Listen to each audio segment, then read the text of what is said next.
Aleluia. Você já parou para imaginar isso? Jesus, ele sendo Deus, ele desceu da sua glória.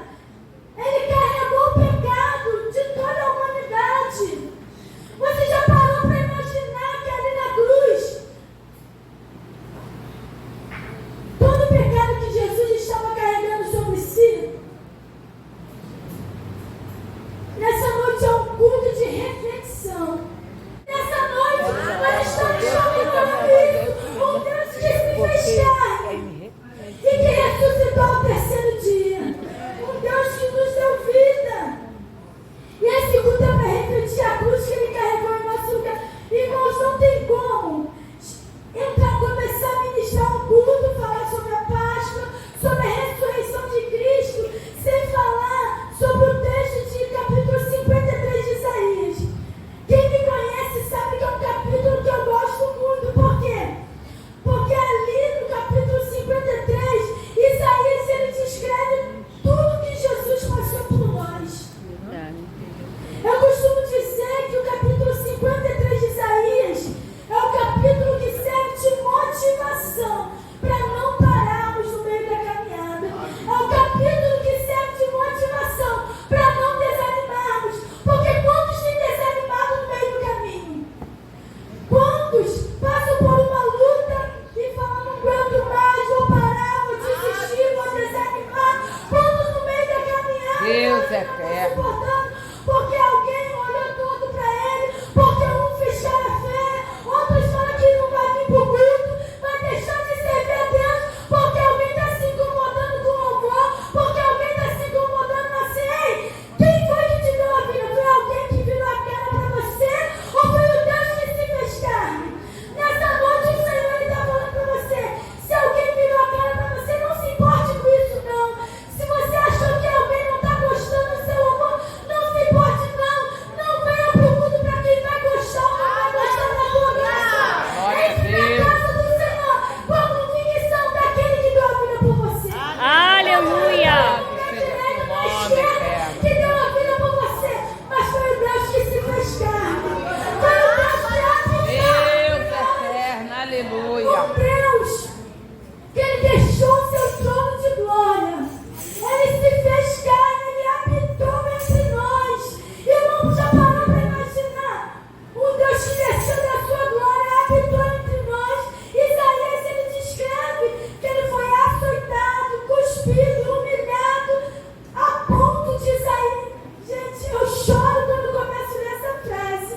Quando Isaías ele escreve que o rosto de Jesus não tinha beleza e nem formosura, irmãos. Isaías ele não escreve isso porque o semblante de Jesus, o físico de Jesus era feio, não. Mas porque Jesus ele ficou com o rosto deformado de tanto que ele foi açoitado com chagas que deformaram a sua pele. E foi por mim e por você. Aleluia. No culto de Páscoa, para poder refletir sobre a morte de Cristo, sobre o que ele passou por mim e por você. Nessa noite o Senhor ele fala para nós essa manhã: ei, não desista do teu chamado, não desista daquilo que foi agora na tua glória. O Senhor te chamou para escutar louvar, louve para a glória de Deus. Ei, não desanima, não se importe com as circunstâncias, a luta está grande, está não, mas você não sabe o que eu tenho enfrentado, o vento está soprando. Quem falar que não vai ter luta, que ser cristão é amar de rosa, vai estar mentindo. Ser cristão não é amar de rosa, vai ter luta, vai ter espinho, vai ter gigante, vai ter dificuldade, vai. Mas nessa noite o Senhor fala para você: não desanima não, lembre-se do Deus que deu a vida por mim e por você. Aleluia. Glória a Deus. Você não convidou Jesus para estar no teu barco? Deus poderoso, Então chame por aleluia. ele. Glória a Deus. Bastante Santo conhecida. nome, Deus, aleluia. Na grande tempestade, Oh, Jesus, onde os discípulos ali no barco, e de repente o objetivo deles era atravessar o outro lado. Só que antes de chegar do outro lado, de repente surge aquela grande tempestade. E ali eles começam a ficar apavorados. Eu já imagino o coração acelerado, porque a ponto da tempestade fica tão forte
Glória a precisa Deus. se preocupar, porque você é mais do que vencedor. Porque Cristo vence por nós a batalha. Aleluia. A parte do lenço dobrado. Esse foi o recado que Jesus deixou. Jesus, quando ressuscitou, quando foi no sepulcro, havia os lençóis e um lençol dobrado à parte. Naquela época era costume dos judeus. Quando tinha um lençol dobrado, era uma forma de demonstrar que aquela pessoa foi bem-vinda ali e ela era bem-vinda para retornar. E esse recado